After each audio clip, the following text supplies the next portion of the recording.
Pinag-iingat ng Bangko Sentral ng Pilipinas ang publiko laban sa mga scammer online. Sa harap nito, sanib puwersa na ang mga ahensya ng gobyerno sa pangungunang ng BSP, PDIC at SEC sa pagbuhay sa Protect Your Money campaign. Ang detalye sa report ni Weng de la Fuente. Na-scam ka na ba? Paano mo pinoprotektahan ang perang pinaghirapan mo? Payo ng mga kababayan nating nakausap ng Net25 News, huwag padadala sa mga tawag at mensahe na nahihikayat at nag-aalok para sa mabilis na pagkita ng pera.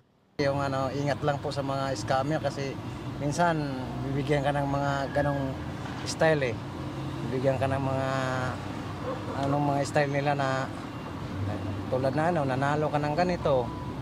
Tulad ng na mag-ano ka ng imbis ka ng pera ng ganito para tutubo ng medyo malaki.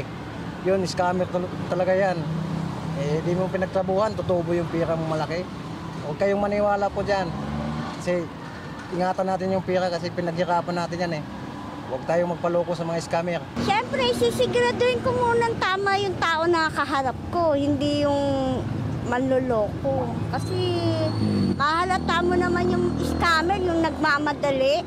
Isa ang rider na si Ronnie na nabiktima na ng scammer kung saan ang in-order sa kaniyang item na ipinahatid ng customer sa Quiapo ay sa Batangas pa ipinadeliver. Para maingatan ko ang aking pera sa mga scammer ay sinisikap ko na masiyasat muna yung bawat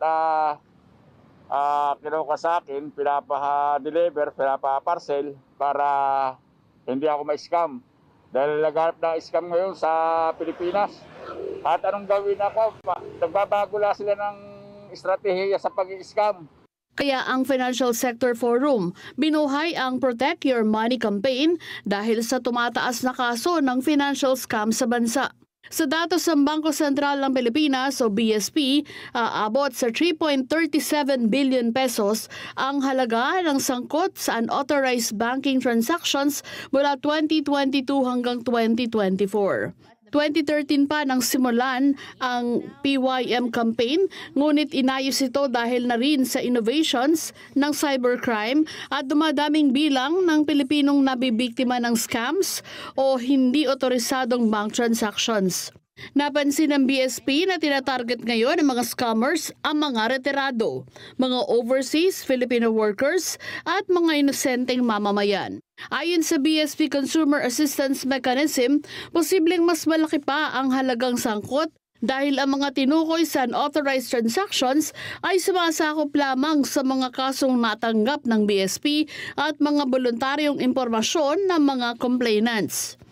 Bukod sa unauthorized transactions, kasama rin sa kaso ang phishing at iba pang social engineering schemes gaya ng investments na kung minsan ang nambibiktima ay mga pinagtitiwalaang kaibigan o kaanak. Idinagdag ng PYM sa kanilang kampanya ang mga printed posters at digital marketing tools para mas maging malawakan ang kampanya ng publiko sa financial inclusions at kung paano matutukoy ang scam. Sanib puwersa sa kampanya ang mga ahensya ng gobyerno sa pangunguna ng BSP, Philippine Deposit Insurance Corporation o PDIC, Insurance Commission at Securities and Exchange Commission o SEC. Weng de la Fuente para sa Mata ng Agila, matatag, matapang, matapat.